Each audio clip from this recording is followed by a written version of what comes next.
You often hear stories Joel tells about my dad. I'm going to show you a picture of my dad that I keep in my office up here at the church. My dad told me a story when I was a little boy about when he was doing traveling evangelism work, and I think he was a Baptist pastor at the time. And it was in the 50s during the time of the racial divide here in America. And he was in the Deep South, and he was asked to speak at this church. And he went. Daddy took the invitation, and he went. And when he got there, he said, Paul, it's the most interesting thing. He said, all the white folks were on this side. He said, and all the people of color were on that side.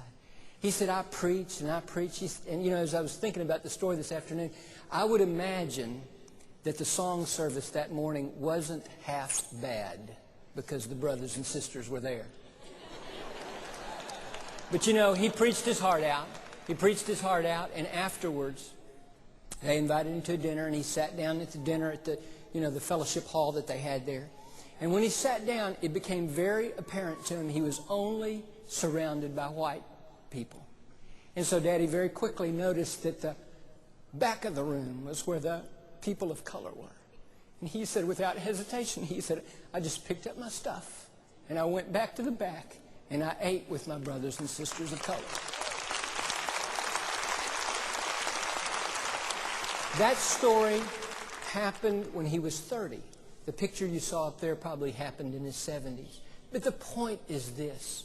You know what? We're not here to divide people. We're here to embrace people. Jesus came to embrace people, not to push people apart.